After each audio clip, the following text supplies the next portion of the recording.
안녕하세요. 온땅교회를 말씀으로 섬기고 있는 한성민 목사입니다. 온땅교회 유튜브 채널을 시청해 주셔서 감사합니다. 설교를 들으신 후에 좋아요와 구독을 꼭 눌러주시면 감사드리겠습니다.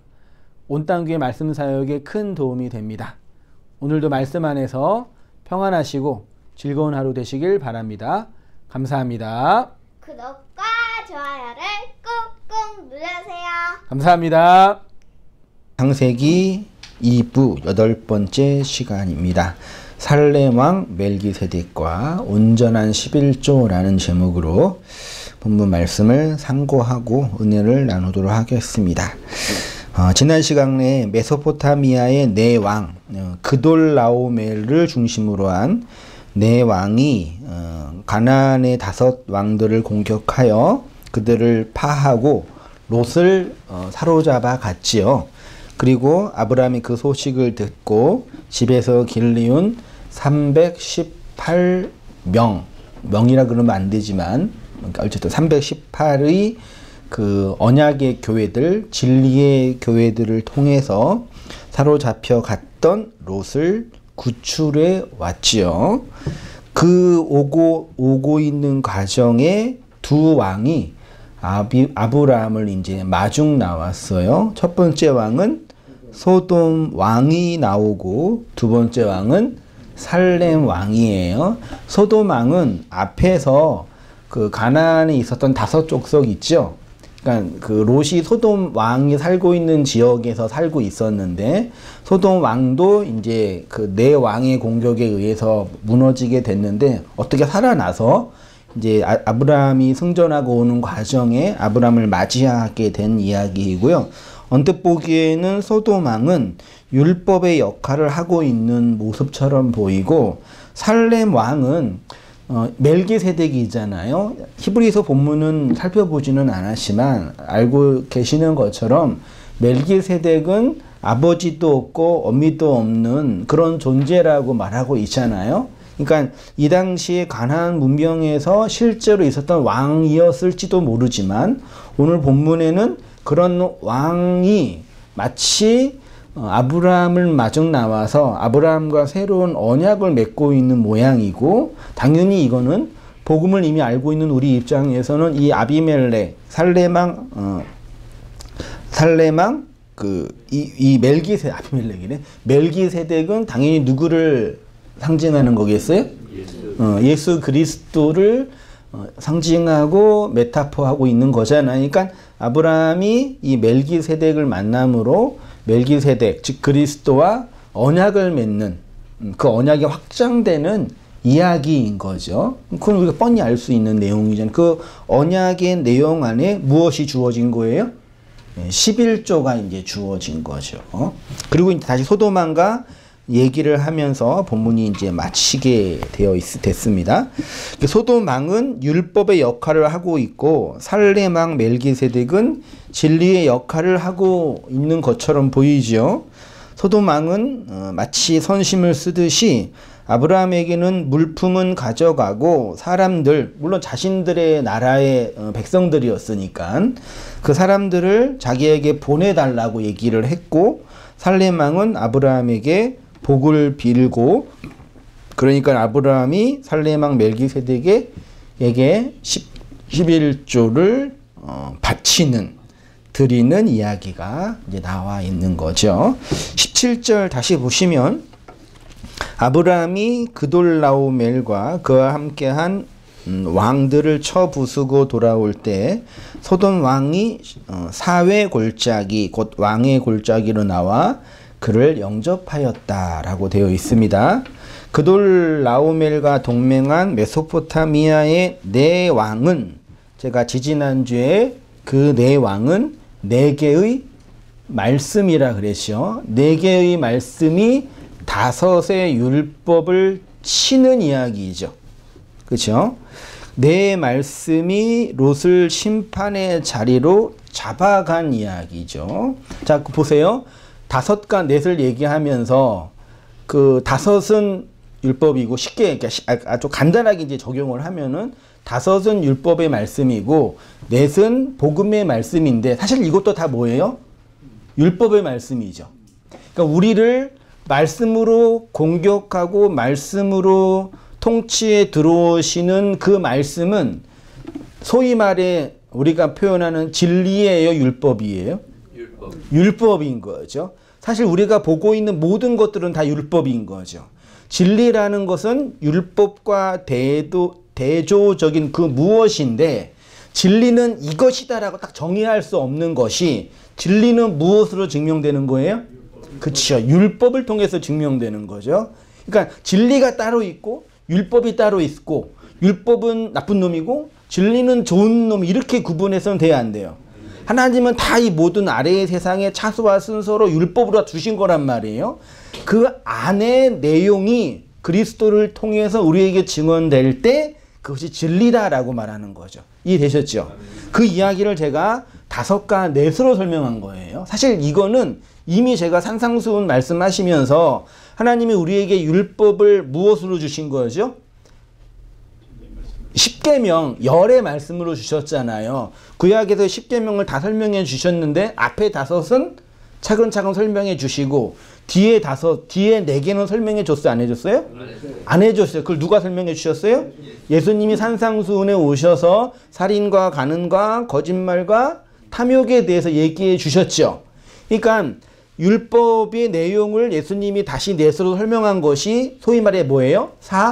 복음서잖아요. 그래서 이 사복음서가 계시록에서는 4마리의 4짐승으로 표현된 거죠. 사람의 모양, 소의 모양, 독수리의 모양, 사자의 모양 등 그게 다 복음서 이야기잖아요. 그러니까 4개의 말씀이 그 복음서의 내용인데, 그 복음서도 결국은 복음이에요, 율법이에요? 율법이죠. 복음서 자체, 문자로 기록된 그 예수님의 그 사역을 설명한 그 복음서 자체도 율법이잖아요. 그 율법 4개의 말씀이 마지막 하나로 완성되는 게 뭐예요? 말하자면요, 그게 요한복음이죠. 요한이 기록한 요한복음이 그게 사랑의 복음이라고 하잖아요. 그래서 마지막 성경을 누가 결론을 내는 거예요? 요한이 마치게 되는 거죠. 처음 성경은 율법의 상징인 모세가 기록하고, 마지막 성경은 진리의 내용이 사랑으로 설명된 요한이 완성함으로 이 성경 전체를 통해서 하나님이 우리에게 시사하고 보여주는 내용이 있는 거죠. 그렇죠? 지금까지 한 말씀 다 이해되시는 거죠. 이걸 어떻게 이해하세요? 정말 이해되시는 거죠? 그 얘기예요. 그거를 이제 나중에 산상순에서 이제 에스카토스 고드란테스라는 열의 마지막 하나, 4개의 마지막 하나라는 그 사랑이 우리에게 양식으로 주어지는 것으로 지옥에서, 율법의 감옥에서 나오는 이야기라고 누누이 말씀을 드린 거죠. 사실 그 이야기가 사실 11조 얘기이기도 한 거예요. 그 얘기를 제가 쭉 각 주 이번에도 그런 얘기를 했어요. 이렇게 제가 썼는데 한번 읽어볼게요. 정리해볼게요. 각 주 이번 좀 조그만 글자로 있죠. 열의 말씀을 예수님은 앞에 5과 뒤에 5으로 말씀해 주셨고, 사실 6과 4인데 구분 제가 한 거예요. 뒤에 5은 다시 4개로 말씀해 주셨죠. 그걸 사복음서라고 하고, 요 4개의 복음서는 요한계시록에서는 4짐승으로 설명이 되었고, 요 4 말씀이 결국은 하나로 완성되어 성도 안에서 영으로 임하게 되는 것이 율법이 성도 안에서 완성되는 거다라는 거였죠. 그래서 이 4개의 복음을 사도 요한은 사랑으로 완성하여 교회에게 건네준 것이고, 요것이 가부의 두렙돈, 헌금함에 들어간 그의 생활비 전부라고도 하였고, 그 다음에 에스카토스 고드란테스로 성도 안에서 완성되는 10의 하나, 율법이 마지막 하나로 우리 안에서 완성되는 이야기라 그리고, 그 안에 그리스도의 죽음과 누구의 죽음이 내포되어 있는 거예요? 나의 죽음이 내포돼서 그 죽음 안에서 부활하는 성도의 모습을 얘기한 거죠. 성도 안에서 온전한 11조가 완성되면 하나님의 은혜가 언약궤 위에 임하여 사제의 은총이 임하였던 것처럼 교회가 하나님의 용서와 안식의 은혜를 누리게 되는 것이죠. 이것이 예수님이 선포한 하나님의 나라이면서 사도 요한이 계시록에서 증오한 천년왕국으로서의 성도 안에서 완성되는 새하늘과 새 땅이다라는 이 복음의 진수를 제가 늘 우리 온땅교회 이 세계관 안에서, 복음 안에서 설명한 거죠. 사실 이 틀 안에 있는 거예요. 사실. 그러니까 이런 측면으로 본다면 천년왕국으로 주어지는 새하늘과 새 땅은 많은 이단이나 사이비 집단들이 말하는 것처럼 이게 우리 밖에 있는 우리가 나중에 죽어서 갈 수 있는 좋은 것이라고 상정해서 너는 그 좋은 곳에 가고 우리가 어떻게 하면 갈 수 있냐 이런 식으로 만들어 놓을 수 있는 것이 아니라 우리 안에서 이 아마겟돈 전쟁이 실행되고 있는 태움의 깊은 곳에서 우리 죄와 악이 폭로되고 있는 이 내면 안에서 실현되고 있는 하나님의 나라인 거죠. 그러니까 진리 안에서 우리의 옛 자아가 깨트려지고 있는 그 복음의 은혜를 누리고 있는 성도들은 그렇게 왜곡된 말이나 사이비 같은 그런 밖의 말씀에 현혹될 수가 없는 거죠. 왜냐하면 우리 밖에 있는 욕망을 자극하고 추종하게 하는 이야기들이니까요. 그게 이제 오늘 이 본문의 이야기에서 다섯의 가나안의 왕들, 넷의 메소포타미아의 왕들, 그리고 11조가 체결되는 아브라함과 멜기세덱의 이야기 안에서 설명되고 있는 겁니다. 18절 같이 한번 읽어보겠습니다. 18절 시작. 살레망 멜기세덱이 떡과 포도주를 가지고 나왔으니 그는 지극히 높으신 제사장이었더라.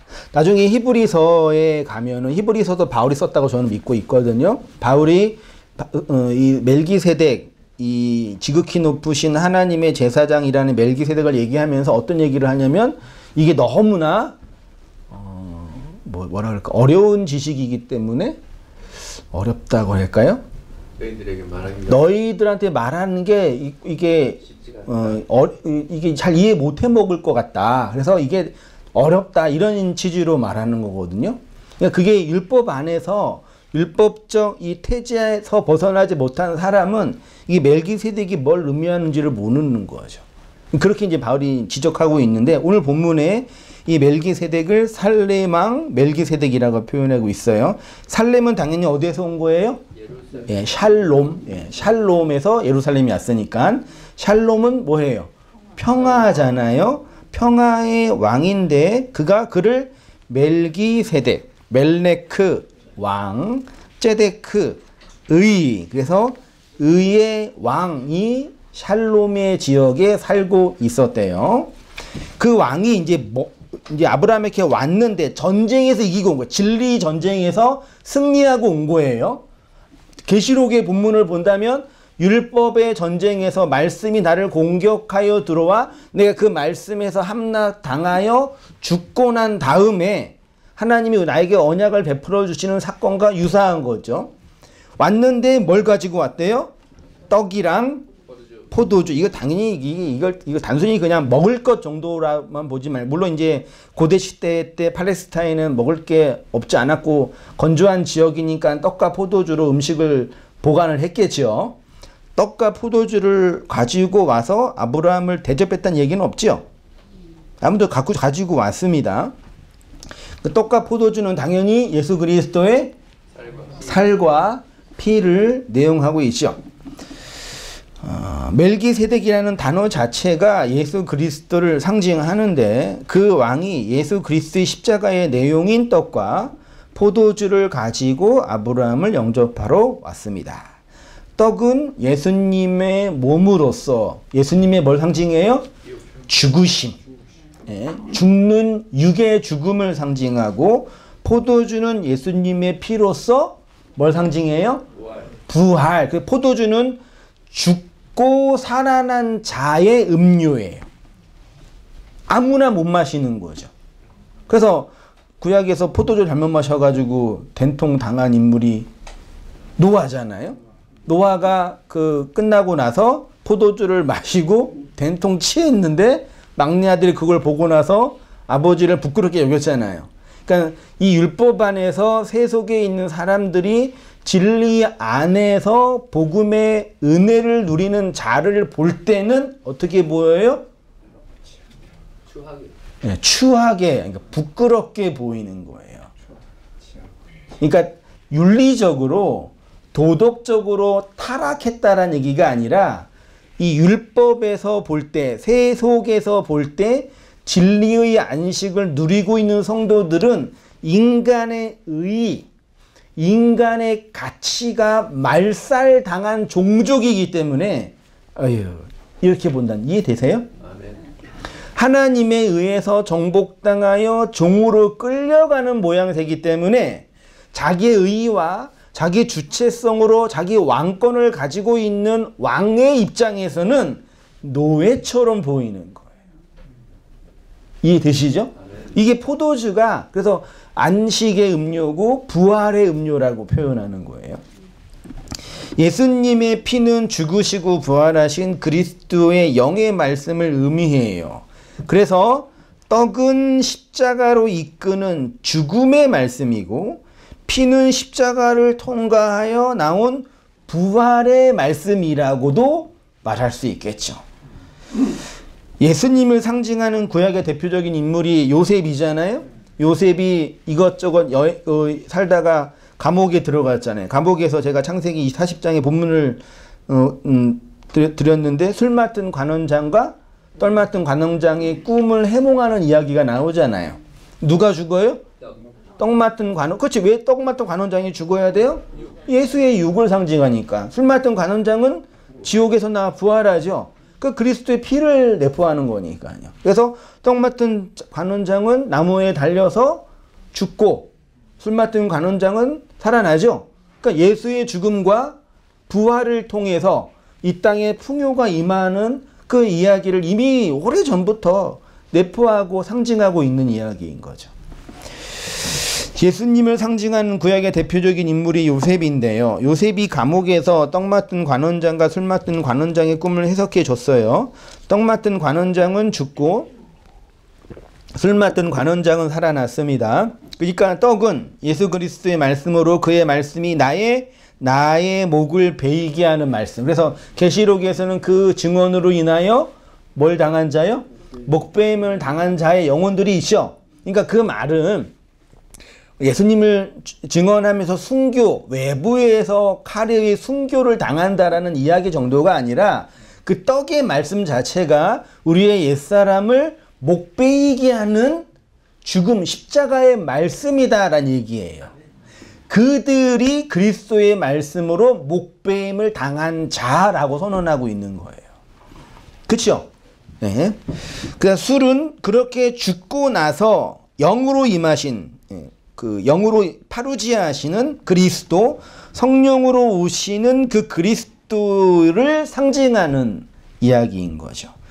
멜기세덱이 이렇게 떡과 포도주를 가지고 와서 아브라함에게 뭘 해요? 축복. 여기 축복이 뭐예요? 히브리어로요.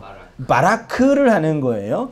바라크는 그냥 우리가 일반적인 용어로 이렇게 복을 빈다가 아니라 사실은 기도한다, 무릎을 꿇다라는 의미가 내포되어 있는 거예요.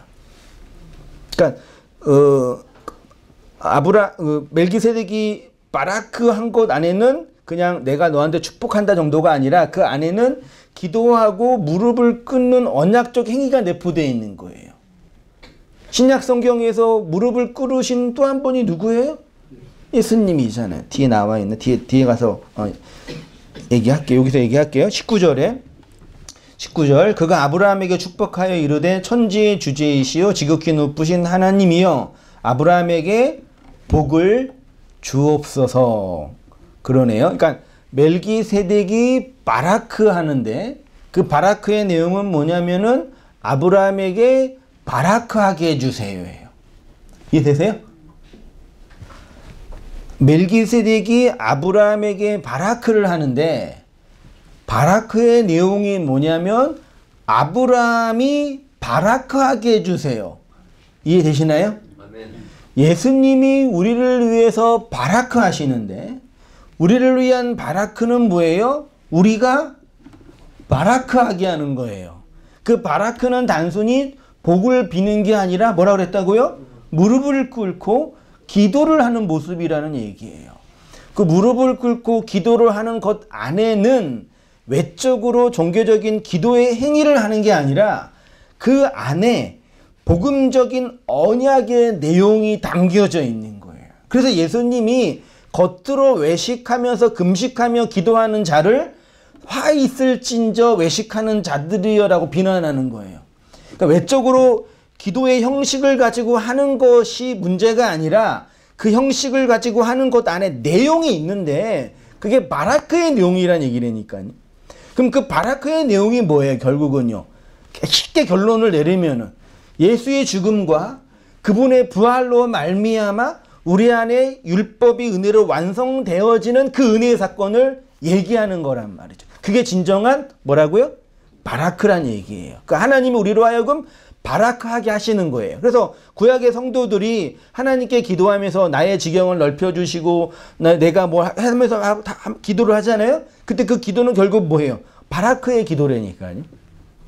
그 바라크의 기도를 대표죠. 예표로 하신 분이 예수님이잖아요. 예수님이 어디서 기도하셨어요? 3년 반의 그 육체 사역을 마지막으로 그 활용 점점이라고 표현을 그랬지만 마지막으로 완성한 곳이 겟세마네 아니 십자가지만 십자가 바로 직전에 감난산에 겟세마네 동산이 있었나 봐요. 감난산으로 갔는데 거기에 조그만 동산이 있는데 그게 뭐라고요? 겟세마네죠. 감난산이 무슨 산이에요? 올리브 산이거든요. 올리브 나무가 많이 있었는지는 모르겠는데 기름산이에요. 기름산 어딘가에 겟세마네가 있어요. 겟세마네는 뭐예요? 기름을 짜내는 틀이에요. 이게 놀랍지 않나요? 기름산에 가셔서 기름을 짜내는 틀에서 예수님이 바라크하고 계시는 거예요. 누구를 위해서? 그의 교회들, 제자들을 위해서 바라크 하시는 거예요.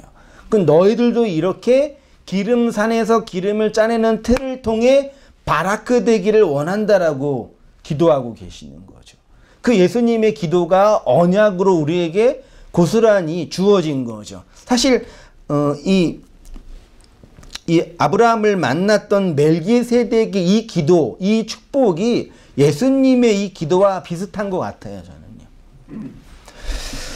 자, 그 얘기를 제가 했습니다. 기름을 짜내는 틀이 겟세마네입니다. 감난산이 기름산이고 겟세마네가 감난산에 있는 기름을 짜내는 틀인데 예수님이 그곳에서 본문에는 무릎을 꿇고 되어 있죠. 그렇죠? 제가 본문은 안 넣었지만 기도한 동안에 무릎을 꿇고 이게 뭐예요? 그게 뭐라고요? 그게 바라크라고요. 무릎을 꿇고 기도를 해요. 근데 이게 이 겟세마네가 기름을 짜는 틀인데 기름을 짜내는 틀과 함께 또 무슨 틀이라고요? 포도주를 짜내는 틀이에요. 그 포도주 어떻게 만들겠어요? 포도를 한 다음에 그것들을 짜내서 포도즙을 뭐 하는 거예요? 발효하면은 뭐가 나와요? 포도술이 나오잖아요. 그쵸? 그러니까 어쨌든 짜내는 거란 말이에요. 예수님이 감난산 겟세마네에서 우리를 위해 기도해서 바라크 하신 것은 그분의 십자가의 죽음과 부활을 위한 기도인 거죠. 떡의 말씀으로 오시는 예수님의 죽음과 술의 말씀으로 오시는 예수님의 부활, 그리스도의 부활로 말미암아 그의 몸된 교회를 부르시고 세우시는 간절한 바라크의 기도입니다.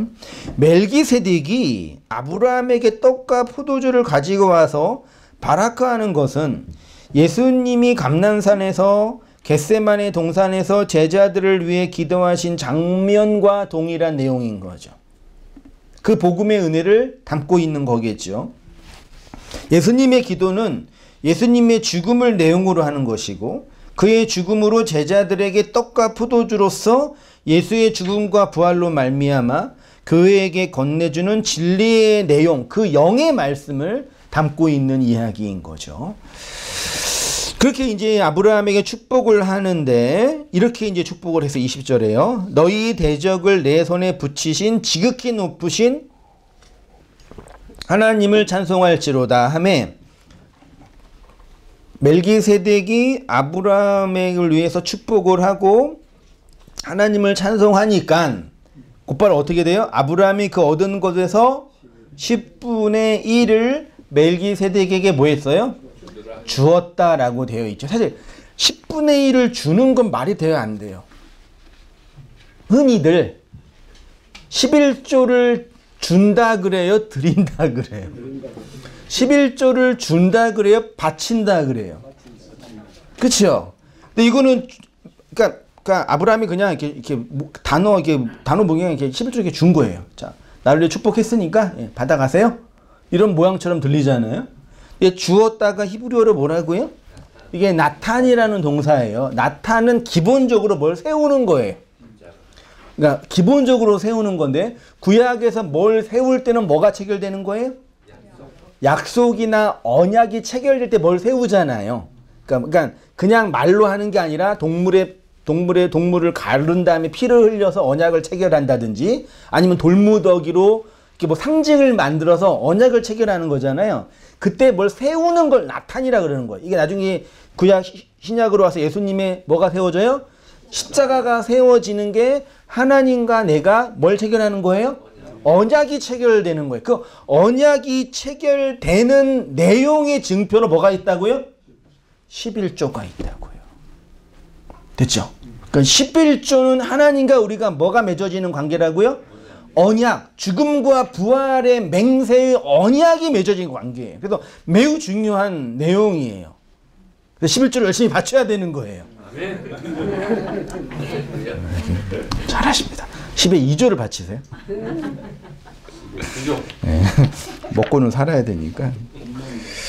네, 그 중요한 내용인데 그거를 이제 우리가 경제적인 동물이니까 이 경제적인 차원으로만 해석해가지고 이 교회라는 집단이랑 이 종교 단체를 지키고 보존하기 위한 재화 정도로만 적용하는 거죠. 그러니까 참 슬픈 거죠, 사실은요. 정말 중요한 언약적 내용이고 돈이 중요하긴 중요하죠. 그렇죠? 얼마나 돈이 중요해요. 내가 하루 종일 일한 것에 대한 결과물이 뭐예요? 그 돈 받을 때는 참 기쁘면서 또 한편으로는 뭐예요? 그렇죠. 내가 이거 받으려고 그 생고생을 하면서 그러니까 진짜 노예이긴 노예인 것 같아요. 그렇죠. 시간의 노예. 그렇죠. 세상에 근로라는 좋은 단어를 쓰는데 그렇게 살고 있는 건 우리의 인간의 모든 이 노력의 총화를 사람들은 화폐라는 돈으로 이렇게 등치한 거니까 중요해요. 돈 내고 돈이 필요 없다 뭐 그런 얘기 하고 싶은 게 아니라 중요한데 그 본질은 중요한 그 돈에 있는 내용이 되게 중요하다는 얘기죠. 언약적인 내용이에요.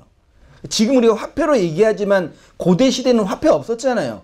그래서 뭐 쌀 드리고 곡식 드렸잖아요. 동물 드리고 이게 다 그렇게 발전하는 것 뿐이죠.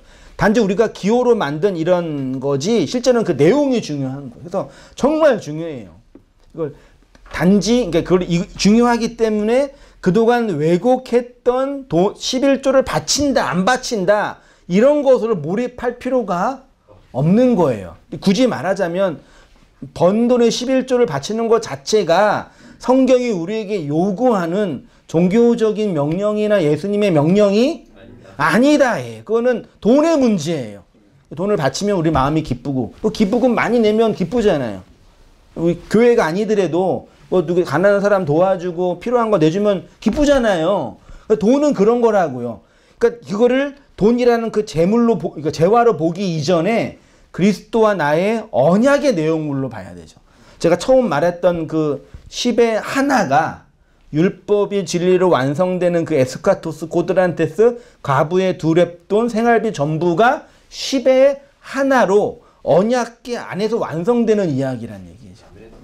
그래서 11조는 바치고 안 바치고를 떠나서 내 안에서 먼저 말씀으로 완성되어야 할 내용이에요. 그치요? 이거 정말 이거 명심하시고 이걸 잘 모르는 사람은 잘 얘기해 주시고 내고 안 내는 거는 그 다음 문제고 그거는 그렇게 중요한 문제가 아닌 거죠. 자, 3페이지였죠. 이렇게 11조를 드리는 아브라함 3페이지로 갔어요. 이렇게 예수님의 떡과 포도주 즉 죽으심과 부활을 경험한 교회 안에 비로소 완성되는 것이 11조예요. 11조가 히브리어로 뭐라고요? 아세르예요. 히브리 이전에 썼던 거 기억나시죠? 마는 매미예요. 이게 장소도 의미하고 말씀도 의미하고 혹은 내용을 담는 그릇도 의미해요. 아세르는 뭐예요? 그냥 열이에요, 열.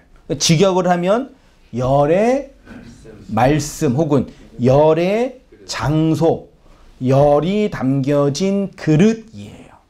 하나님의 열, 율법이 담겨진 그릇이 어디예요? 예, 그게 언약궤죠. 언약궤잖아요. 언약궤 안에 인간의 죄가 들어가고 그리스도의 속죄가 부어지면 뭐가 나타나요? 하나님의 속죄의 영광이 나타나잖아요. 그게 10의 1조가 완성되는 가장 대표적인 모양이에요. 그러니까 하나님과 우리가 언약을 체결해서 언약이 완성돼서 11조가 완성되면 하나님과 나와의 관계 안에 그 속죄의 영광, 성전 안의 속죄의 영광이 가득한 그 교회의 모양이 되는 거란 말이에요.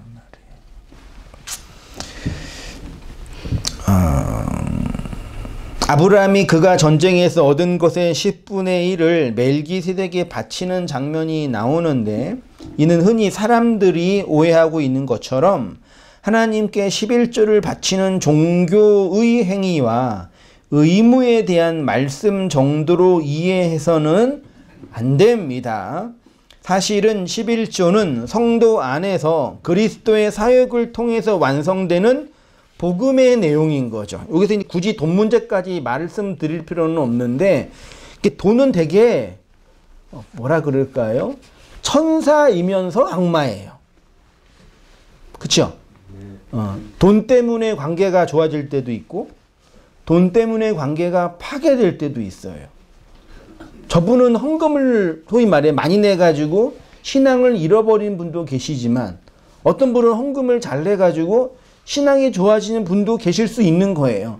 돈은 정말 악마이면서 천사인 것 같아요.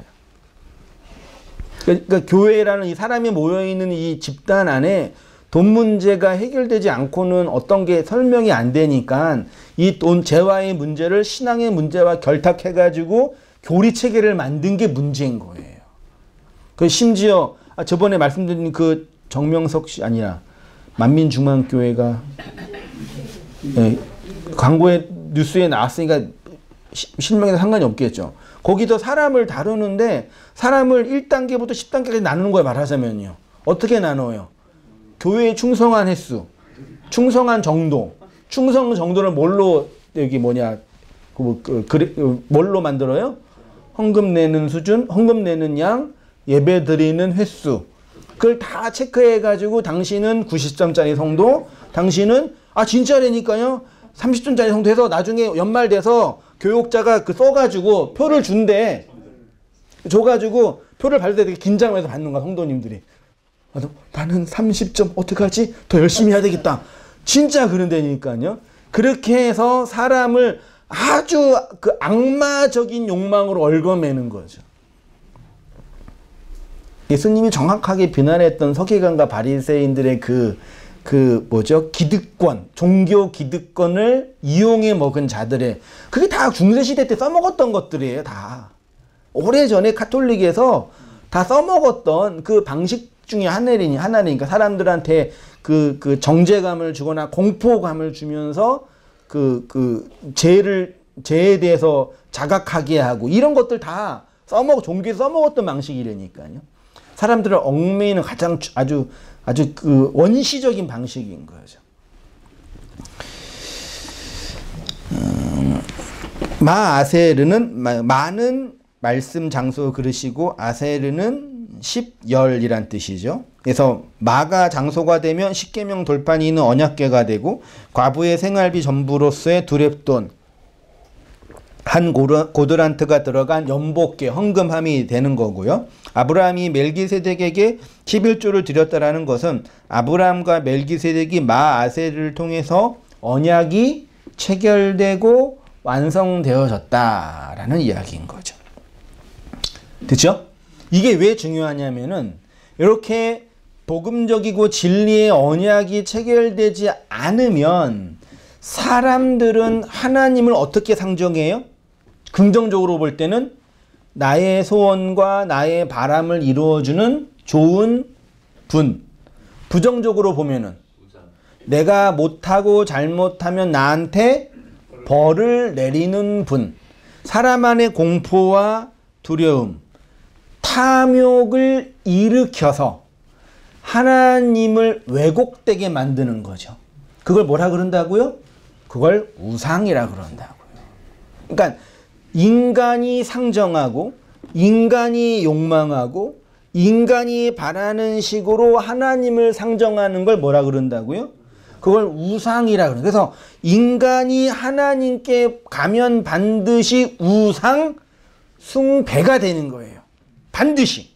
왜냐하면 인간 안에 있는 그 욕망이 좋은 욕망이든 나쁜 욕망이든 그것 자체가 선악과 먹은 인간의 욕망이고 어떤 인간이든 이기적 욕망을 가지고 살아가는 존재이기 때문에 자기의 이기를 지키기 위한 신으로의 발로가 표현되는 거예요. 그래서 이기의 인간이 욕망하는 그 신들이 싸우면은 이런 세상이 되는 거예요. 어떤 종교에서는 하나님이 진짜 하나님이라 그러고 어떤 종교에서는 알라가 진짜 하나님이라 그러고 어떤 종교에서는 하나님은 없다 하면서 없는 하나님을 하나님이라고 주장하면서 무신이 나오고 그것도 웃기지 않아요? 무신론이잖아요. 무신론에 뭐가 있어요? 신이 있는데 신이 없는 게 무신이에요. 신이 없기 위해서는 뭐가 존재해야 돼요? 신이 있어야 되잖아요. 그 무신론도 또 다른 신론이라니까요. 신이란 존재가 자기한테 아무런 관여가 없으면 그 신이란 단어 자체가 의미 없는 거거든요. 아무튼 자기가 욕망하는 신으로 투영하는 이 세상이 되는 거예요. 그 얘기를 제가 했어요. 그거를 그렇게 되는 이유를 성경 어떻게 표현하냐면 인간이 하나님을 뭐 한다 그래요? 도둑질한다. 훔친다. 성경은 우리가 하나님을 우상으로 섬길 수밖에 없는 존재라고 폭로하고 있지요. 인간이 신을 섬긴다라는 것 자체가 공포와 두려움 혹은 자신의 이익을 위한 선악과 먹은 인간의 본성의 출발이에요. 그러니까 인간들이 생각하는 천국, 그건 천국이 아니에요. 아니에요. 인간들이 생각하는 지옥, 그거는 진짜 지옥이 아니라니까요. 인간들이 상정한 하나님, 그 하나님 아니에요. 그 진짜 존재하는 하나님을 이만큼 투영한 한 부분 정도인 거. 그거를 형상과 모양, 파편으로 보여준 거죠. 이게 하나님이 이 세상을 율법으로 던진 거잖아요. 그걸 다른 말로 하면은 하늘의 그 원형을 설명하기 위한 진리의 파편, 뭐 편린이라 그러죠. 조각들을 던져주신 거예요.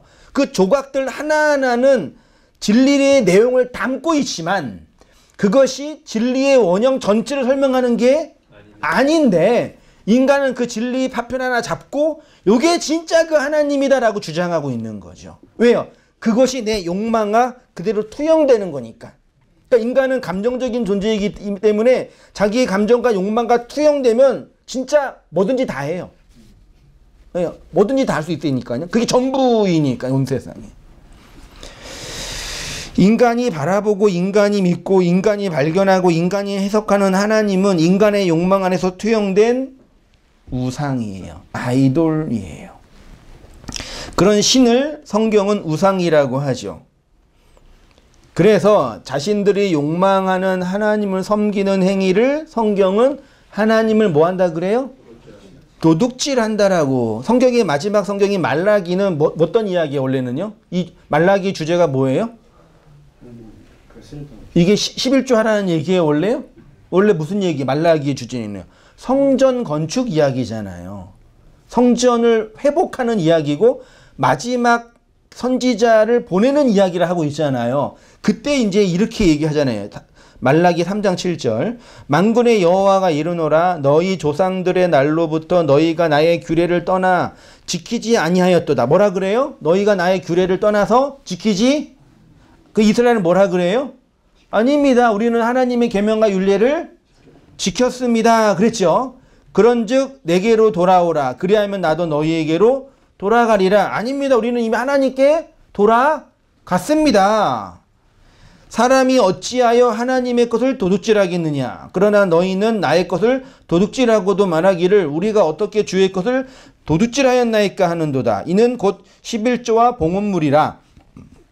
너희 곧 온 나라가 나의 것을 도둑질하였으므로 너희가 저주를 받았느니라. 만군의 여호와가 이르노라. 너희의 온전한 11조를 창고에 들여. 이게 이런 해석이 이제 뭐 물리적으로 하는 걸로만 해석해 버리게 만든 거죠. 나의 집에 양식이 있게 하고 그것으로 나를 시험하여 내가 하늘의 문을 열고 너희에게 복을 쌓을 곳이 없도록 붙지 아니하나 보라. 이 말씀을 근거로 그냥 11조를 바치면 하늘에서 복이 이런 말도 안 되는 이런 이제 더 이상 말할 필요도 없는 거죠. 이스라엘 하나님 보시기에 이스라엘 백성의 가장 큰 죄는 뭐예요? 도둑질.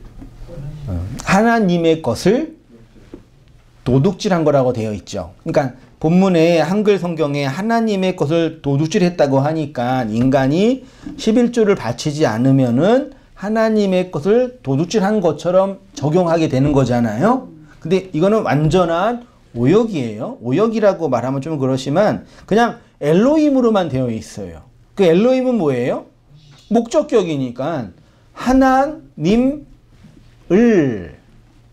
도둑질 하였느니라. 이 우상숭배잖아요.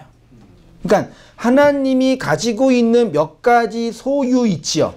요거를 빼온 게 아니라 인간이 욕망하고 인간이 투영하는 그 하나님, 자기가 욕망하는 그 하나님을 투영하는 게 하나님을 뭐 하는 거예요? 도둑질하는 거라고 하는 거예요. 그러면서 그 예표를 11조와 봉헌물이라고 표현하고 있어요. 11조는 마아세르고 봉헌물은 테루마인데 이 테루마는 거제예요. 흔들어서 하나님께 드리는 거 있죠. 네, 그 얘기예요. 이게 무슨 뜻이냐면 아브라함이 그리스도를 상징하는 멜기세덱에게 11조를 드린다는 내용은 11조를 통해서 언약이 세워지고 완성되는 것이죠. 그 말은 이 11조는 아브라함 안에서 완성되는 하나님의 뭐라고요? 말씀 언약인 거죠. 그러니까 자, 인간이 하나님께 뭘 하고 행하기 이전에 하나님이 우리에게 먼저 11조라는 언약을 통해서 10의 마지막 완성의 하나를 우리 안에서 뭐 한대요? 완성시키는 거래요. 그게 온전한 11조고 그렇게 되면 창고. 그게 뭐예요? 창고가? 베이트. 성전에 하늘의 양식이 풍성하게 되잖아요. 그러니까 다시 창세기로 오셔서 성전의 양식이 풍성하니까 요셉이 가뭄이 있는 세상에 양식을 제공하는 인물이 됐잖아요. 그것이 하나님이 11조를 통해서 성도 안에서 누리게 될 바라크의 복이라는 얘기예요.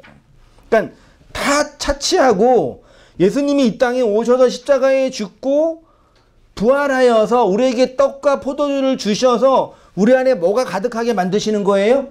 하나님의 양식, 그 말, 그 기도가 가득하게 하여 안식을 누리고 팔의 삶을 살아가도록 이끄신다는 얘기죠. 그러니까 온 세상이 가뭄으로 양식이 없을 때 누구에게만 양식이 주어지는 거예요? 성도에게만요. 그렇잖아요. 그리고 우리가 양식을 먹는 거잖아요. 그리고 또 양식을 나누어 주는 존재들인 거잖아요. 그거 외에는 세상이 그리스도의 양식을 먹을 수 있는 곳은 있어요? 없어요? 없단 말이에요. 그런 의미에서 교회의 말씀 사역이 이 공동체의 사역, 제가 표현한 해석의 공동체의 사역이 진짜로 중요해요. 사람이 많고 적고 크고 작고의 문제가 아니라 이거는 내가 중요하다고 말하는 것 이전에 하나님이 그렇게 보시는 거예요. 그 반드시 하나님이 그런 자들, 그런 교회들을 내가 아니더라도 온땅 교회가 아니더라도 역사 안에 그 누군가를 통해서 반드시 당신의 교회들을 기억하게 하시고 이끌고 가시는 거죠. 다시 본문 오셔서 흔히들 11조는 구약의 율법이기 때문에 신약을 살고 있는 성도들이 지켜야 할 규범이 아니라고 주장한다면 어떤 분들은 예수님의 말씀을 인용하면서 신약의 성도들도 지켜야 할 규범이라고 주장을 하지요. 4페이지입니다. 마태복음 23장 23절 같이 한번 읽어보시겠습니다. 시작.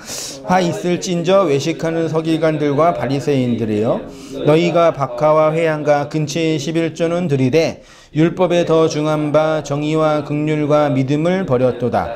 그러나 이것도 행하고 저것도 버리지 말아야 할지니라. 맹인된 인도자여 하루살이를 걸러내고 낙탄을 삼키는도다. 이 마태복음 23장이 주제가 화 7번 하잖아요. 그 화 7번 화를 얘기하면서 11조 얘기를 하고 있는 거예요. 그러면서 11조는 자 구약의 계명이니까 신약을 사는 성도들이 지켜야 할 그 종교적인 계명은 아니에요 라고 주장을 하면 이렇게 말하죠. 예수님이 그랬잖아. 뭐라고요? 이것도 행하고 예수님이 구약에 있는 것도 행하고 이것도 지키라고 하시잖아. 그 예수님 말씀이니까 지켜야지. 이렇게 이제 주장을 하는 거죠. 그때는 예수님 말씀 되게 중요하게 여기는 거죠. 그때는 제가 그 말을 하고 싶은 게 아니라 중요한 단어가 24절에 맹인된 인도자여 뭐라 그래요? 하루살이는 걸러내고 낙타는 삼키는도다. 이게 무슨 말이에요? 갑자기 11조 얘기하잖아요. 11조는 뭐에 관한 말씀이에요? 아니, 양식에 관한 말씀이잖아요. 양식이 어디서 주어져요? 예수님의 떡, 예수님의 피, 예수님의 몸, 예수님의 살, 예수님의 피잖아요. 거기에서 양식이 주어지잖아요. 그러니까 예수님이 우리에게 요구하는 이 율법의 세상에 당신의 몸과 피로 죽은 내용을 통해서 뭘 먹으란 얘기예요? 그 복음의 양식을 먹고 살아가라 그 얘기잖아요. 근데 어떤 인간들은 그 예수님의 주신 몸과 피, 떡과 피를 통해서 양식을 제공하는 자들이 아니라 오히려 양식을 못 먹게 하는 자들이 있다라는 얘기예요. 그네들을 화 있을진저 외식하는 서기관들과 바리새인들이 마치 율법의 계명을 자신들만 주장할 수 있고 자신들만 보관할 수 있고 자신들만 설교할 수 있기 때문에 다른 인간들은 이 율법 근처에 오면 돼 안 돼? 안 돼. 이 말씀을 듣기 위해서는 오직 우리라는 이 서기관과 바리새인들이라는 이 헤게모니 이들을 통해서만 들을 수 있다라고 얘기하는 거죠. 율법을 움켜쥐고 그것들로 자기의 이익만을 추구하는 인간들을 얘기하는 거잖아요. 그러면 하는 말이 뭐냐면 너희들은 맹인된 인도자이면서 하루살이는 걸러내고 낙타는 삼키는 자들이라고 얘기하는 거죠. 하루살이가 헬라어로 뭐라고요? 헬라어로 코노프스라는 단어인데 이게 모기 각다기가 뭔지 아세요 혹시요? 깔딱이요? 저 처음 봤는데 사전 보니까 그러니까 날파리 하루살이 같은 거 있잖아요. 날파리나 하루살이 이런 게 주로 어디에 있어요?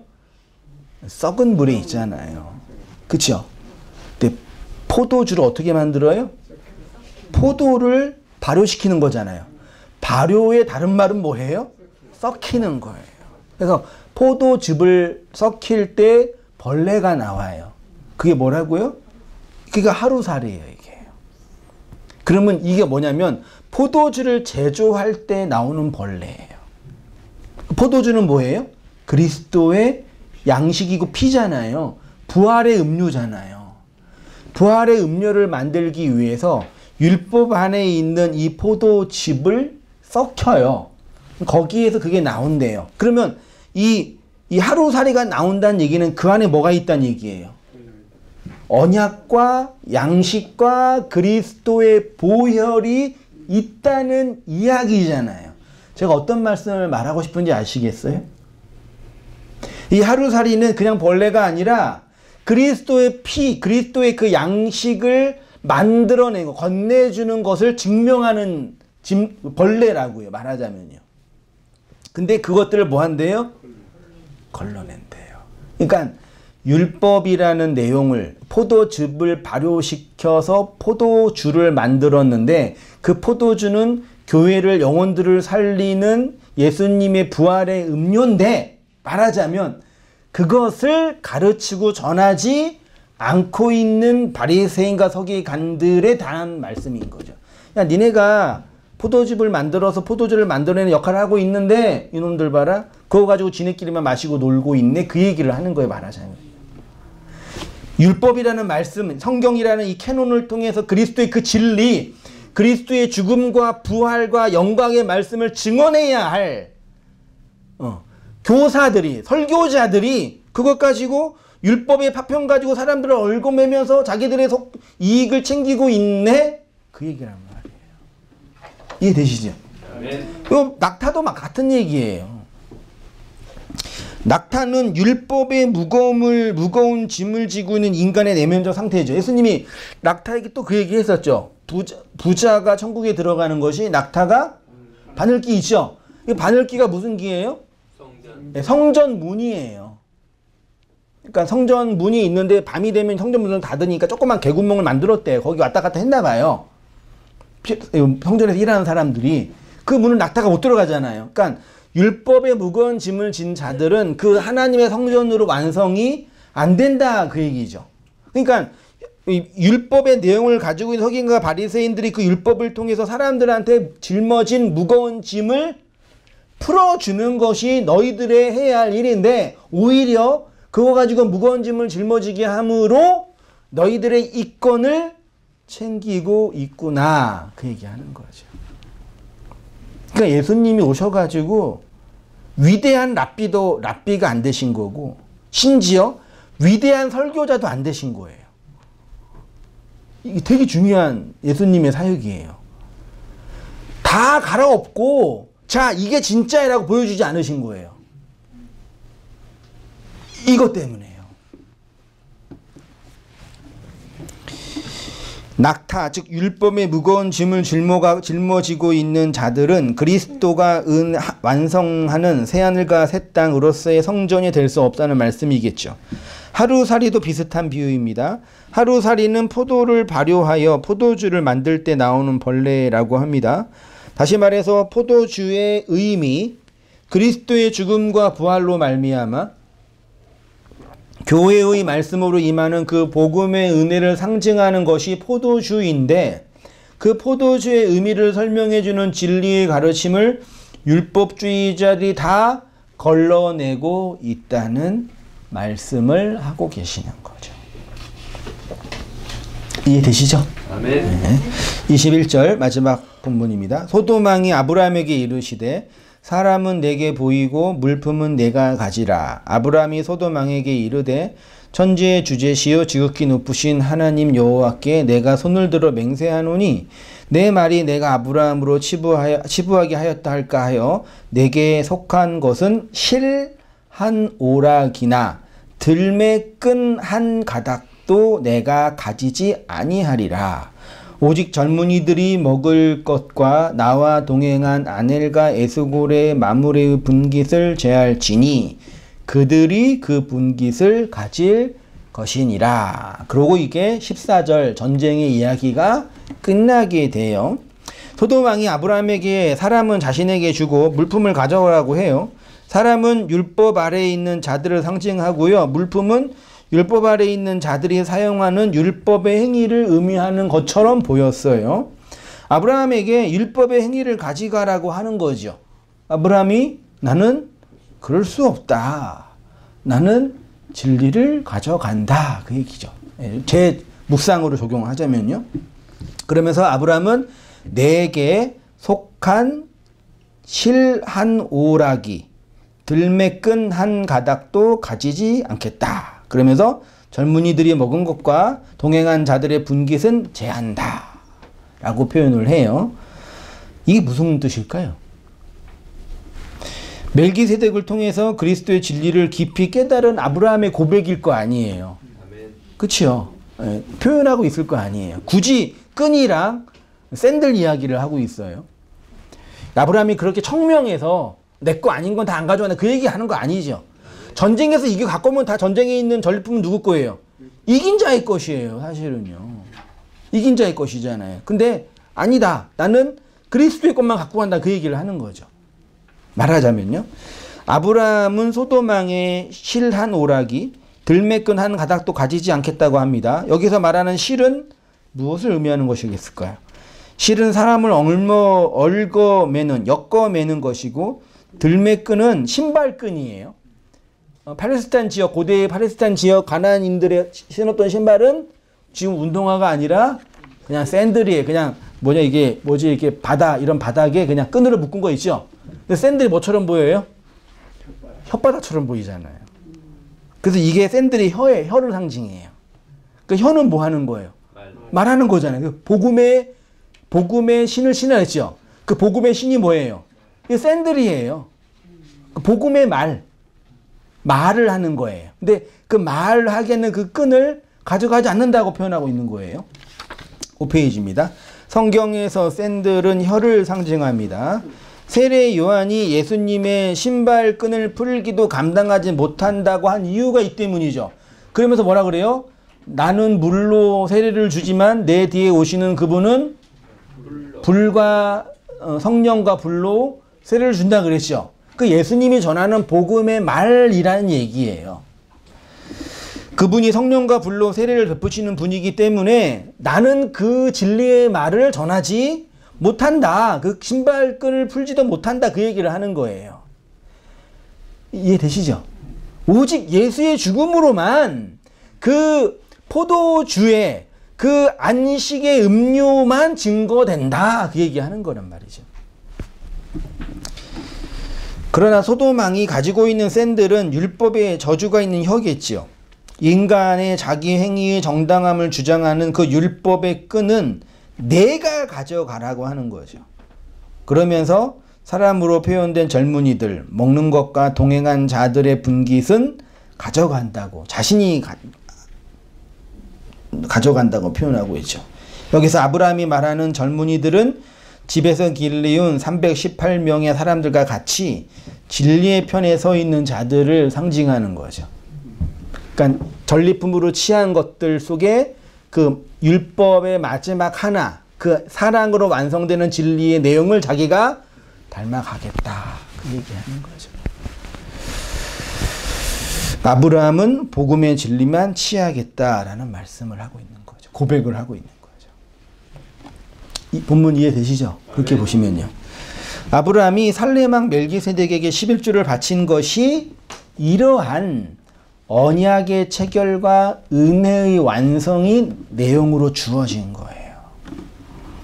그러니까 여러분 말씀을 가르치고 전해야 할 교회들이 성도들을 와서 개종시킨다고 하면서 생활 몇 개 바꾸라고 하고 그 다음에 헌금 내고 11조 내는 것이 교회의 성도의 의무라고 하고 그거 자체가 뭐 나쁘다 그게 사악하다라고 말하기는 싫어요. 예, 그 중요한 사람들의 모임이니까. 근데 그것까지만 하면 그냥 자기가 온전한 성도고 마치 죽어서 지옥에 안 가고 천국에 갈 수 있고 그 정도의 행위 가지고 자기가 만들어낼 수 있다라고만 하는 것 자체가 이런 바리새인과 서기관들이 말했던 서기관들이 비난했던 예수님 모습이랑 똑같은 거죠. 떡으로 오시는 예수님의 죽음, 그 죽음 안에 내포되어 있는 예수의 죽음과 여러분들의 죽음, 나의 죽음, 그 죽음으로 말미암아 포도주로 임하는 그리스도의 부활, 죽어서 살아나서 그리스도의 머리에 전입혀진 그 말을 하는 교회로의 부활이 살레망 멜기세덱 안에서 예표된 복음의 사건인 거죠. 그러니까 아브라함의 생애를 보면 볼수록 정말 믿음의 선진이고 복음의 내용을 증언하고 있는 교회의 모습인 거죠. 맞잖아요. 근데 누가 근데 아브라함을 보면서 이렇게 해석을 해요? 나만 그러죠? 저만 그러죠? 그 얘기하는 게 아니라 다 그렇게 그리스도의 십자가와 죽음과 부활의 내용이 자기 안에서 안식으로 주어진 자가 없는 사람들은 이 아브라함을 보면서 고작해야 믿음의 조상이고 11조 내가지고 복받았고 하나님을 따라가서 성공한 그런 인물 아니면은 그냥 자신들의 종교적인 어떤 선배 정도로 치부하면서 어떻게든 이 지옥의 세상에서 좀 어떻게 해먹고 살겠다고 아둥바둥 거리게 만드는 것이 이 왜곡된 세상에 왜곡된 말씀을 증거하고 있는 오늘날 교회들과 기타 종교와 이 세상의 표본이라는 얘기죠.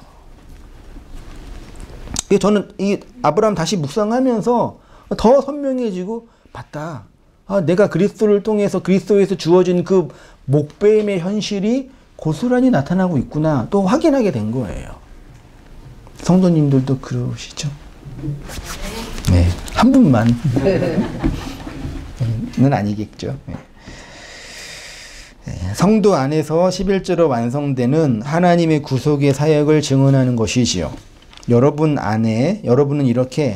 여러분 안에서 완성되는 마아세르로 그리스도의 죽으심과 부활로 말미암아 하나님과 언약이 체결된 자들인 것입니다. 이 복음을 기억하고 이 은혜를 깊이 깨달아 살아가는 성도님 되시기를 주님의 이름으로 축원드립니다.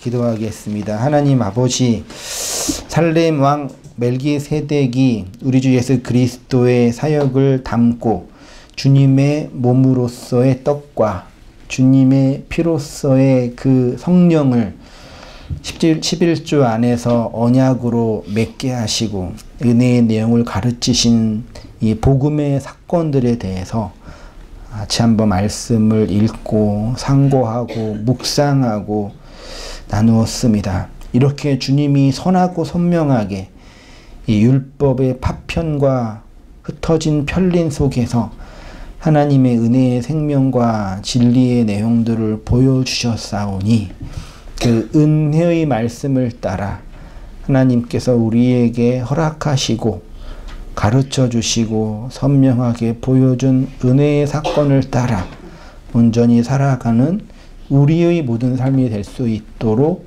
주님 아버지 인도하여 주옵소서. 무엇보다도 하나님이 우리에게 가르치시고 보여준 이 말씀의 의미와 우리의 내면의 속을 선하고 선명하게 깨달을 수 있는 은혜들을 허락하여 주시고 그 하늘에 속한 풍성한 양식 11조가 완성돼서 우리의 성전 안에 양식이 풍성케 되어지리라는 언약의 말씀이 오늘 우리의 삶 속에서도 동일하게 적용되고 실현되어져서 하나님의 은혜의 영광과 말씀의 풍요함을 누리며 살아가는 저희의 모든 삶이 될 수 있도록 하나님 인도하여 주옵소서. 이제는 우리 주 예수 그리스도의 은혜와 하나님 아버지의 크신 사랑과 성령의 교통하심이 사랑하는 모든 성도님들의 삶 속에 지금부터 영원까지 함께 있을지어다. 아멘.